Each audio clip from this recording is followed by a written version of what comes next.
Oi, pessoal, boa tarde. Eu sou a Raned, e o Antônio vai apresentar na sequência.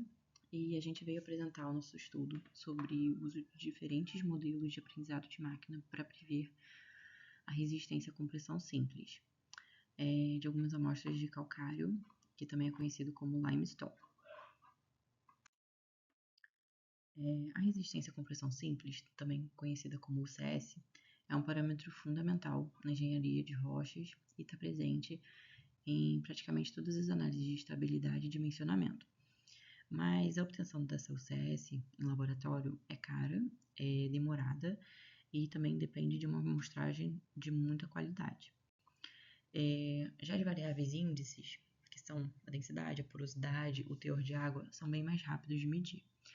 E por isso, algumas técnicas de aprendizado de máquina surgem como alternativas interessantes para estimar a resistência de forma preliminar. O objetivo é bem direto: comparar diferentes algoritmos de machine learning aplicados a esse problema. A gente separou em duas tarefas. A primeira é regressão, ou seja, prever o valor numérico da UCS em MPa, e a segunda classificação, onde a gente agrupou o UCS nas faixas de resistência da ISMR e SRM de 1978. E nessas duas tarefas, o foco foi avaliar o desempenho, mas também a estabilidade dos modelos, por estarmos lidando com uma base relativamente pequena. A base é composta por 120 amostras de calcário, limestone. Como variáveis de entrada, a gente usou a densidade, a porosidade e o teor de água. E como alvo, a UCS em MPa. Além do valor contínuo, a UCS também é discretizada em faixas de resistência, seguindo a ISRM. No conjunto específico que a gente tem, só aparecem duas classes, ou média ou alta. Então, a classificação é, na prática, um problema binário. E aqui nessa figura, a gente consegue ver a relação entre a porosidade e a resistência à compressão simples. E a gente vê que existe uma tendência de redução da UCS com o aumento da porosidade, mas também tem bastante dispersão. E a densidade varia um pouco, e o teor de água mostrou uma correlação mais fraca. E aí, nessa análise exploratória, dá um indicativo de que os modelos vão ter um limite de desempenho, porque a maior parte da variabilidade não é explicada só com essas três variáveis índices. Então, assim, do ponto de vista metodológico, todas as variáveis de entrada foram padronizadas, o que é importante para modelos como SVM e redes neurais, né? A divisão dos dados foi de 75% para um treino e 25% para teste. E na regressão, a gente usou também a validação cruzada do 5-fold para ter uma noção da variabilidade do R2, né, o R quadrado. E atendendo ao que foi pedido na disciplina, a gente usou um conjunto amplo de modelos. A gente, na regressão, usou modelos lineares, o linear, o RAID, o laço, e modelos mais complexos, como o SVR, a árvore de decisão, o Random Forest, o XGBoost e uma MLP. E na classificação, a gente usou a regressão logística, SVM, árvore de decisão, MLP, o Random Forest, XGBoost. E aí, como na classificação a base é mais desbalanceada, né, entre média e alta, a gente usou o Smooth para poder gerar exemplos sintéticos, né? E treinar nas classes minoritárias. Agora aqui na sequência, o Antônio vai abordar os resultados da nossa análise do estudo e algumas discussões e a nossa conclusão do trabalho. Aqui temos os resultados da regressão da UCS. O gráfico de barras mostra o RMSE do conjunto de teste para cada modelo.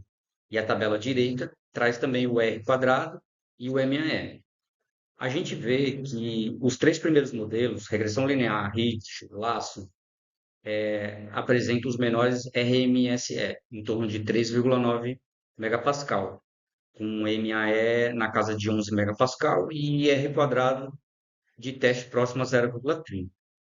Ou seja, dentro desse conjunto de dados, os modelos lineares são os que conseguem o melhor compromisso entre erro e estabilidade. Quando olhamos para os modelos mais complexos, como o SVL, Random Forest, XGBoost e MLP, o RMSE no teste aumenta e, em alguns casos, o R quadrado de teste chega a ficar negativo. Ao mesmo tempo, o R quadrado de treino, principalmente em Random Forest e XGBoost, é muito alto, próximo de 1. Isso é um sinal claro de sobreajuste. O modelo aprende muito bem o conjunto de treino, mas não generaliza para dados novos. No caso da MLP, esse efeito é ainda mais forte, com os piores erros entre todos os modelos. Então, a mensagem principal aqui é que, para essa base com 120 amostras e 3 variáveis de índice, modelos lineares simples acabam sendo mais adequados para prever o CS do que modelos muito flexíveis. Aqui estão os resultados de classificação nas faixas de resistência da ISRM. Começando pela tabela direita, ela resume a acurácia e o F1 ponderado de cada modelo. Dá para ver que o XGBoost aparece na primeira linha como o melhor modelo, com acurácia de 0,83 e F1 ponderado de 0,86. Logo em seguida vem o SVM, com o kernel RBF, depois MLP e Random Forest, todos com desempenho intermediário, um pouco abaixo do XGBoost, mas ainda razoáveis. A regressão logística funciona como um baseline linear. Ela acerta bem menos, principalmente em termos de F1, o que mostra a limitação de um modelo puramente linear para separar essas classes. Do lado esquerdo, a gente tem a matriz de confusão normalizada de XGBoost. Cada linha representa a classe verdadeira, média e alta, e cada coluna a classe prevista.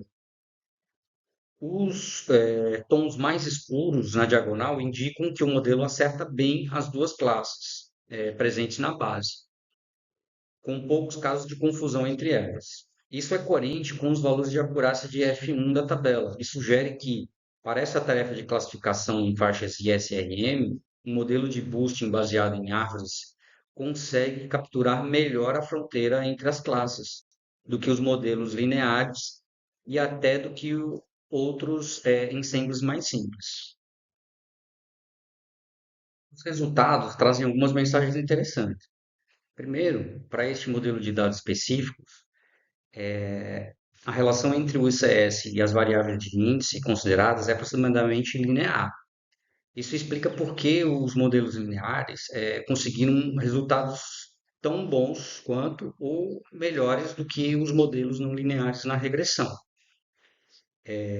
Segundo, o tamanho reduzido da base, né, 120 amostras, limita muito a capacidade de modelos complexos generalizarem bem.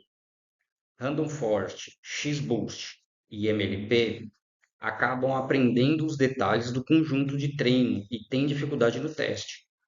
Já na classificação, mesmo com base pequena e problema binário, o XGBoost consegue aproveitar melhor pequenas não linearidades entre as classes, o que dá aquele ganho de F1 em relação à regressão logística e à SVM.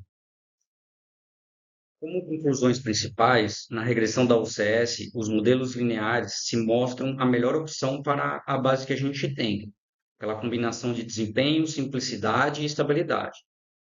Na classificação das faixas de resistência, o XGBoost foi o modelo mais adequado, com boa acurácia e F1, e poucos erros de confusão entre média e alta. Isso sugere que machine learning pode sim ser usado como apoio preliminar à decisão, seja para estimar valores de CS, seja para classificar materiais em faixas, sempre com consciência das limitações da base. Agradecemos a todos pela atenção e ao professor Bruno e nos colocamos à disposição para perguntas e deixamos aqui os nossos contatos, caso precisem tirar alguma dúvida. Obrigado.